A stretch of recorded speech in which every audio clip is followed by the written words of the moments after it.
اور دوستو، اللہ تعالیٰ نے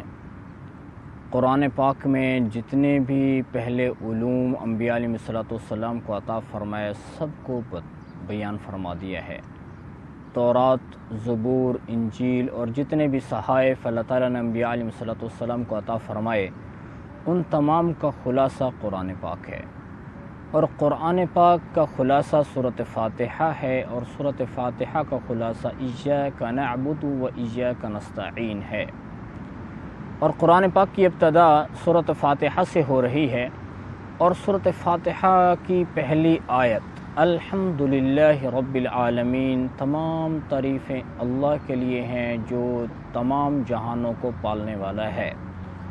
اللہ تعالیٰ نے چونکہ انسان کو زندگی گزارنے کے لیے کچھ قواعد اور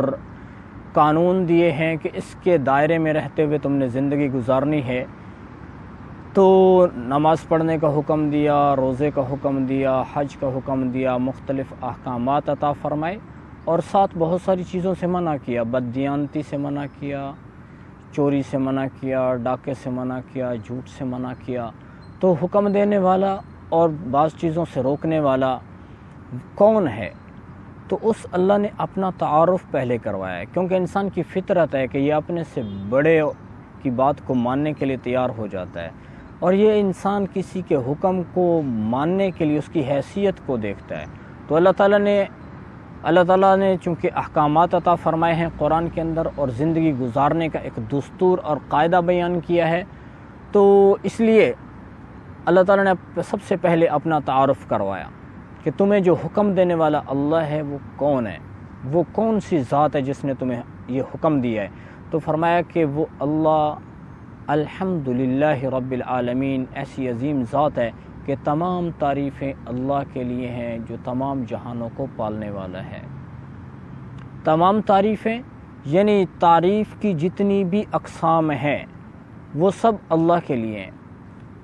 کسی کی تعریف اس کے حسن کی وجہ سے کی جاتی ہے، کسی کی تعریف اس کے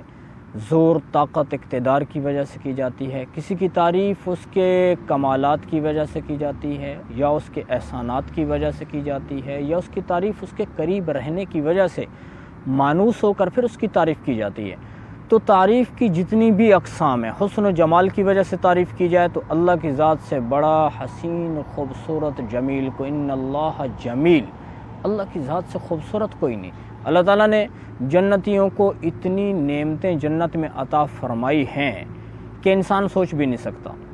کہ سونے اور چاندی سے بنے ہوئے محل ہیں، اور ایسے ہزاروں، سینکڑوں، ہزاروں ان کے لیے خدام ہیں، اور فروٹ، پھل اور پھولوں کے ہر قسم کے اس میں گارڈن ہیں، اور ان کے لیے اتنی خوبصورت حوریں ہیں کہ جن کا ایسا حسن ہے کہ اگر وہ حور اپنے فنگر کا، اپنی انگلی کا صرف پورا یعنی فنگر ٹپ اگر سورج کے سامنے کر دے تو وہ حور اتنی خوبصورت ہے، اس کی انگلی کا حسن اتنا ہے کہ سورج کی روشنی اس کے سامنے صفر ہو جائے گی، ختم ہو جائے گی، ماند پڑ جائے گی۔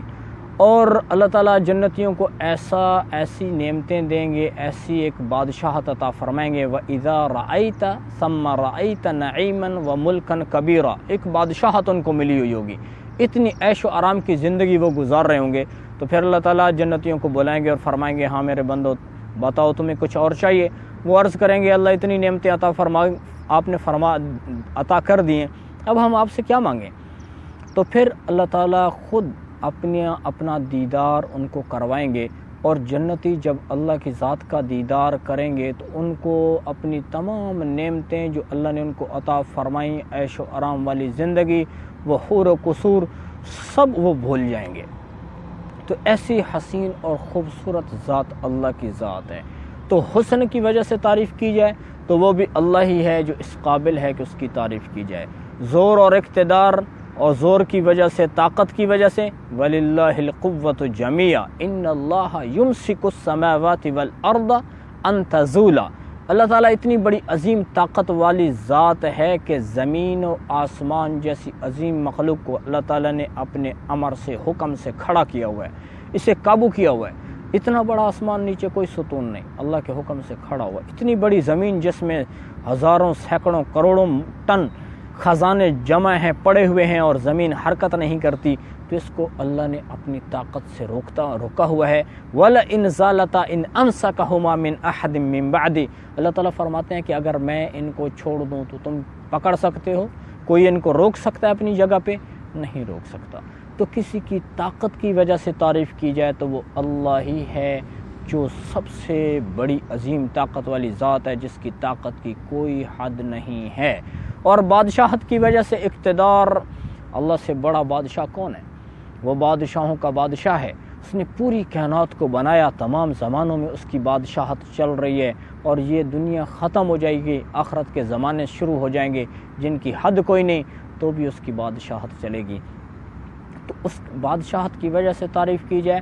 تو وہ بھی اللہ کی ذات ہی ہے جس کی تعریف کی جائے۔ اور اگر کسی کی تعریف اس کے کمالات کی وجہ سے کی جائے تو کمالات کہ فلاں میں ایسے ایسے کمال پایا جاتا ہے، تو اللہ کی ذات کے اندر جو کمالات ہیں وہ لامحدود ہیں۔ وَإِنَّ لَكُمْ فِي الْأَنْعَامِ لَعِبْرَةً نُسْقِيكُم مِّمَّا فِي بُطُونِهِ مِن بَيْنِ فَرْثٍ وَدَمٍ لَبَنًا خَالِصًا سَائِغًا لِّلشَّارِبِينَ۔ اللہ تعالیٰ نے فرمایا کہ گائے، بھینس اور بکری سبز چارہ کھا رہی ہے، اور اس کے جسم کے اندر ایک رگ میں خون بہتا ہے، دوسری رگ میں گوبر بہتی ہے، اور اس کے درمیان میں سے پیور خالص تمہارے لیے سفید دودھ اللہ نکالتا ہے۔ اس سے بڑا اور کیا کمال ہے؟ تو اللہ کی ذات ہی کے اندر ایسے کمالات پائے جاتے ہیں کہ جو اس طرح کے کمالات کسی کے اندر ہیں ہی نہیں، کوئی کر سکتا ہی نہیں۔ تو کمالات کی وجہ سے تعریف کی جائے تو وہ بھی اللہ کی ذات ہی ہے کہ اس کی تعریف کی جائے، کیونکہ اس کے کمالات لامحدود ہیں۔ اور اگر کسی کی تعریف احسانات کی وجہ سے کی جائے، انسان احسانات سے مرعوب ہو کر کسی کی تعریف کرتا ہے، تو اللہ کی ذات کے اتنے احسانات ہیں۔ وَإِن تَعُدُّوا نِعْمَةَ اللَّهِ لَا تُحْصُوهَا، اتنا بڑا آسمان کھڑا کیا ہے، اتنی بڑی چھت دی ہے، نیچے زمین بنائی ہے، چاند سورج ستاروں کو چلایا ہے، اتنے خوبصورت انسان بنایا ہے، آنکھ اور کان اور زبان اور ناک اور مختلف اعضاء اس انسان کو عطا فرمائے ہیں۔ تو اتنے زیادہ احسانات اس ذات کے ہیں، اور سب سے بڑا احسان اس ذات کا کہ اس ذات نے ہمیں ایمان دیا۔ تو یہ اتنے احسانات اللہ کی ذات کے ہیں کہ ہم ان کو شمار نہیں کر سکتے۔ تو اس سے بڑھ کے اللہ کی ذات سے بڑھ کے کسی کے احسانات انسان کے اوپر نہیں ہیں۔ تو کوئی احسانات کی وجہ سے تعریف کرے تو وہ تعریف بھی اللہ کے لیے ہی ہو سکتی ہے کہ اللہ سے بڑا محسن کوئی نہیں۔ اور اگر کسی کی تعریف اس کے ساتھ رہنے کی وجہ سے مانوس ہو کر کی جائے تو اللہ کی ذات وہ ذات ہے، اینما کنتم وہو معکم، اینما کنتم، جہاں کہیں بھی ہو وہ تمہارے ساتھ ہے۔ اللہ کی ذات تمہیں ساتھ چھوڑتی ہی نہیں ہے۔ وَنَحْنُ أَقْرَبُ إِلَيْهِ مِنْ حَبْلِ الْوَرِيدِ، اور اللہ تعالیٰ وہ ذات ہے جو تمہارے شہ رگ سے بھی زیادہ تمہارے قریب ہے۔ تو اللہ ہی ہمارے سب سے زیادہ قریب ہے۔ اس لیے اگر قرب کی وجہ سے، قریب رہنے کی وجہ سے مانوس ہو کر کسی کی تعریف کی جائے تو وہ بھی اللہ کی ذات ہے کہ اس کی تعریف کی جائے۔ تو تمام تعریفیں، جتنی بھی تعریف کی اقسام ہیں، وہ صرف اور صرف اللہ کے لیے ہیں۔ تو اللہ تعالیٰ وہ ذات ہے جو تعریفوں کے قابل ہے۔ اور پھر اللہ کی ذات نے اپنا مزید تعارف کرواتے ہوئے فرمایا رب العالمین، کہ انسان اس کے اندر سوچ اور عقل اللہ کی ذات نے رکھی ہے، فہم اللہ تعالیٰ نے اس کو عطا فرمایا ہے۔ تو انسان ہی ہے کہ جو سوچ سکتا ہے کہ اللہ تعالیٰ نے اتنے جہان میں اتنی مخلوق بنا دی کہ چیونٹیوں کا الگ جہان ہے، ایک الگ عالم ہے، مچھلیوں کا الگ عالم ہے، سمندری مخلوق الگ عالم، بری مخلوق الگ عالم، فضائی اور مخلوق الگ عالم، انسان کا ایک الگ عالم۔ تو مختلف عالم ہیں، مختلف اتنی مخلوق اللہ کی ذات نے بنائی ہے۔ تو ان میں سے بہت ساری مخلوق ایسی ہے کہ جن کو اللہ تعالیٰ بغیر کھلائے پلائے اپنی قدرت سے ان کو چلا رہا ہے، اور بہت ساری مخلوق ایسی ہے کہ جن کا سسٹم اللہ تعالیٰ نے ایسے بنا دیا ہے کہ ان کو کھانے کی بھی ضرورت ہے، ان کو پینے کی بھی ضرورت ہے، ان کو لباس کی ضرورت ہے، ان کو چھت کی ضرورت ہے، رہائش مکان کی ضرورت ہے۔ تو ایسے ہی انسان کے لیے بھی بہت ساری ضروریات انسان کے ساتھ منسلک ہیں۔ تو انسان کے دماغ میں یہ سوال آ سکتا ہے، کویسچن آ سکتا ہے کہ اتنی مخلوق اور بھی بہت ساری ہے کہ جو کھانے پینے کی ضروریات کے ساتھ منسلک ہے، تو ان کو پالے گا کون؟ تو انسان یہ سوچ بنا لے کہ میں کھاؤں گا کہاں سے، تو اللہ تعالیٰ نے اپنا تعارف کروا دیا کہ تیرا رب اللہ وہ ہے جو تمام جہانوں میں جتنی مخلوق ہے سب کو پالنے والا ہے۔ وما من دابۃ فی الارض الا علی اللہ رزقها، زمین کے اوپر پھرنے والا ایک چھوٹا سا حقیر سا کیڑا، انسان اشرف المخلوق ہے، حقیر سا کیڑا، اللہ تعالیٰ فرماتے ہیں اس کا رزق، اس کی ضروریات بھی میرے ذمے ہیں، میں ہی اس کو عطا کرنے والا ہوں۔ تو اللہ نے اپنی ذات کا تعارف کروایا کہ وہ رب العالمین ہے، تمام جہانوں کو پالنے والا ہے۔ موسیٰ علیہ السلام